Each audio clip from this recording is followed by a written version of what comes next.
do want to ask you, Ryan, because you got aggregated a little bit last week, right? For talking about a dinner at Scott Strickland's house. Yeah, and whatever.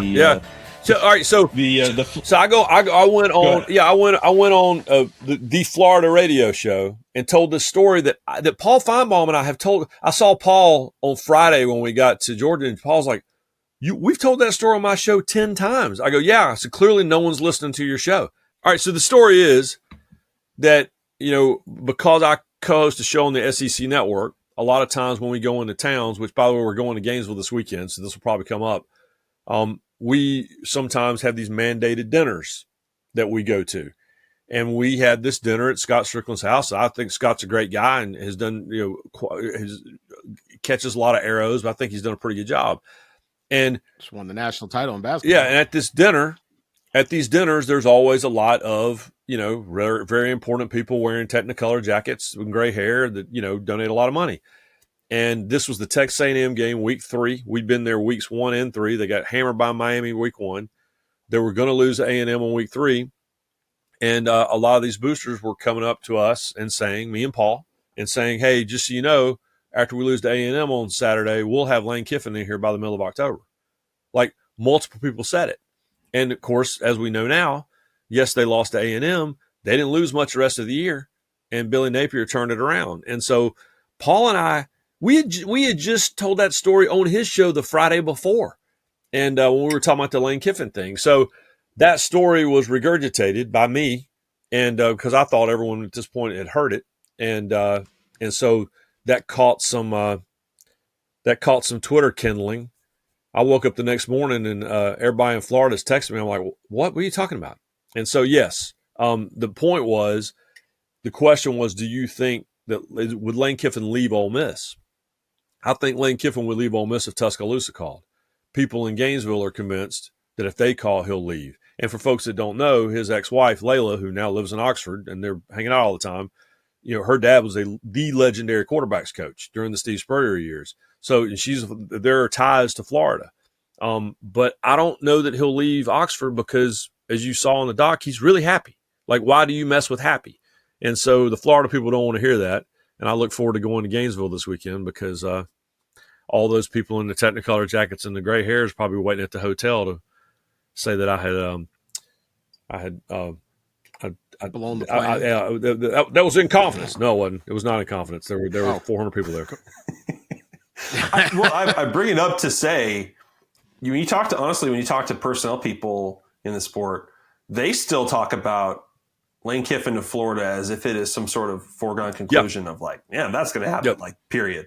But I think with this team, like, you know him way better than I do, but like, man, I think it's extremely possible that Ole Miss is too good this year and the timing doesn't make sense. And you kind of have this, one of those kind of years where you're like, why can't we do it here? Like, why would I have to go somewhere else? And you kind of go back to your Tennessee memories of like, wait, why would I bail on this place? Right. Like, I think I think watching this Ole Miss team so far, I never expected this from Trinidad Chambliss, the D2 champion, but man, it's entirely, I don't know, Ryan, you tell me, but like, I think it's entirely possible that by the end of this season, Lane Kiffin's like, oh, that's funny that you'd think I would do that. No, this place rules. No, what I've told people, Dan, it goes back to your point earlier. If the school is willing to commit, and Ole Miss got ahead of the curve on this thing, on NIL, on all of it, and if they continue to promise to commit and continue to commit what they've done up to this point, I'm not sure why you would leave. And don't mess with happy. Greg McElroy was the one that said it to me. He and I were talking. He's like, do you think you would leave? And he kept saying, would he be willing to mess with happy? And he messed with happy one time. And, we basically did half of a documentary about him leaving Knoxville. And now he, and quite frankly, his Layla, his ex-wife, like they think all the time about what would have been like had we stayed. But the one place that would have made him leave was USC. And I think there's one place that he would leave Ole Miss for, and I think it's just at the road in Tuscaloosa, and I don't think they're going to have a job open anytime soon. So I don't know, but I've been wrong on so many of these things so many times, and I might be prisoner of the moment because of the documentary and because of all those things. But again, he is really, really happy. And it's not just football, but man, football is pretty good too. So I'm not sure, Dan, I'm not sure why you would leave at this point, unless it just. Well, I think it goes back to what we were talking about at the beginning. This is a different era, and the calculus that you put in on why a coach would keep moving up, right? Coaches hit the transfer portal because, well, if you go to Florida, you get a little bit better recruit than you could at Ole Miss. And then that recruit, you could win a national title there. Or you can't really compete for a national title at Ole Miss or Missouri or wherever. You can now. You got revenue sharing. There is Ole Miss. They got enough guys. Is it maybe a little easier at Florida? Maybe not. Maybe not, because you've got control. This is a lot more like an NFL job now. You don't see guys switch jobs in the NFL. You get a head coaching job and you ride it because you could be Liam Cohen at Jacksonville, right? Maybe like the under-resourced, and you're just as good as the Cowboys. You can win it. Might be better off than being the Cowboys coach, right? And so, there are 10 teams in the SEC in the top 20 this week, in the top 19. We could make a case. We're not going to do it because we don't have enough time, but it would take hours. But I could make a case for 10 different teams to win the SEC this year. It's not like it used to be where you had to try to just climb one more rung of a ladder. You can make Ole Miss. You can make Missouri. You can make Vandy.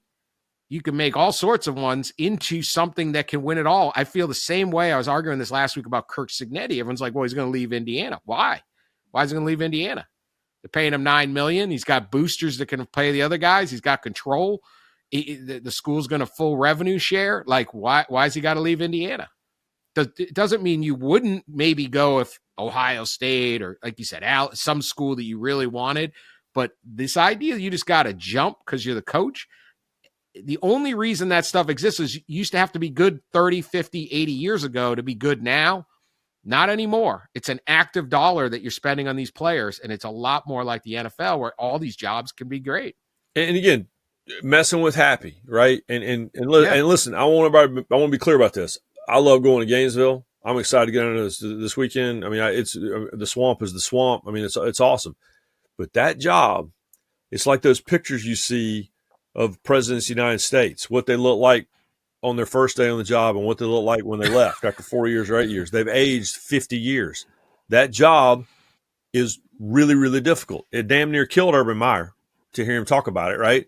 And Steve Spurrier, as much as he loves it, still has an office in the building, will tell you it got really, really difficult. And, don't even get started on Ron Zook and Will Muschamp. They were like the guy at the end of that Indiana Jones movie who drank from the wrong cup and aged like 500 years in like 30 seconds or whatever it is. It's a difficult place to coach because their expectation level, and rightfully so, is as high as it is. I remember having a conversation with David Cutcliffe at Duke, and they had just played in the Peach Bowl and should have beaten Texas A&M, but he had them rolling, right? That's when he had Duke going. For most wins they'd had since Spurrier was there or since Wallace Wade or whatever back in the day. And he said, if I win 8 games a year here, and he goes, and my family loves it. He said, we love living here. He goes, they'll put a statue of me out front. And he goes, I did the exact same thing at Ole Miss and got fired. So don't, if you're happy, there is something to be said for that. And so one day you might wake up and you're getting fired on the tarmac and you're wondering, well, damn, what if I'd have stayed where I was? Because we had it going pretty good, right? And so it's an interesting crossroads for all of these guys. And there's a lot, but you also, that's why you get the money, right? If you don't want to have that, don't take the checks. But that's the life they signed on for. But it is a fascinating psychological study to me. DeBoer's kind of feeling it right now, and a year ago, he had a lot to process, and there was a lot going on. He didn't have his OC, and a lot of guys had left, and obviously you're taking over that team. I asked him last year about what's it like when you walk into if you guys have been there, you walk into the football building, and there are these giant, like bronze heads, and it's Wallace Wade and Bear Bryant and Gene Stallings and Nick Saban. And I asked DeBoer, I said, how do you deal with that? He goes, I go in through the back door. He said, it took me a little while to figure that out. You just don't walk in past them, right? But it's taken him a minute. But even the play calling even on special teams, you could see a guy that was feeling it a little bit. And the reality is Georgia adjusted, give them credit for the second half. But what Alabama did in the first half was enough to win. But that was a big one. And, we're talking about the narrative about James Franklin, and Smart, and rightfully so, was a little chippy when it inevitably came up in the post-game press conference about, 1-7 now career against Alabama. And he's like, well, what's everyone else's record against them? And it's a fair question, Yeah. but you're right. But if it feels like DeBoer is getting his roots in the ground now. Now we'll see. But to your point, the players told us point blank. Marty went down there middle of last week, and Ryan Williams was like, we just thought we'd skate through the Florida State game.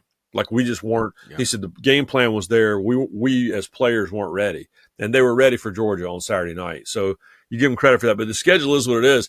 I had a 2-stadium day on Saturday. I started the day in Georgia.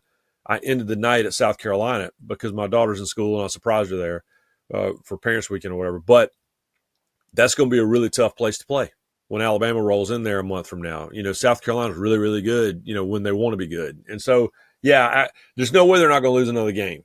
It's just a question of where it's going to be and how much that Florida State albatross is going to bother them. And but yeah, I give DeBoer credit. He knew what that job was when he took it. And I remember we were at the Iron Bowl last year. We had him on the show, and he looked like he just was kind of ready for it to be over with.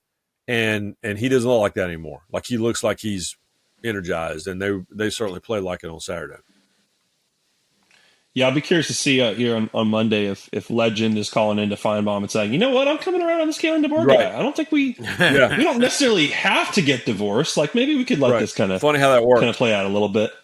And look, I think probably at this point, if I had to guess, that roster's probably still 60-70% Saban recruits. I would think, but I think a game like this continues to create confidence that like Kalen DeBoer's way could work at Alabama. And like if you have just like a tiny bit of patience and expect that, hey, they're going to be in some close ones here still, like I think that one gives you a lot of hope. And you mentioned it, Ryan, but like you want to talk about like Kalen DeBoer, Stella gets his groove back. I think the big thing, he's got his offensive coordinator back. I think Ryan Grubb just exceptional job against Georgia. I love the way they closed that one with the sprint out, turn around, throw the screen to the running back. Like it's you saw that creativity with Michael Penix at Washington, and you're seeing it now with Ty Simpson. Like, man, that kid can sling it, and he was making some tight window throws against some very talented defense. I think that you leave Alabama for dead off one game, but there's no question. I think that this thing is turned back around.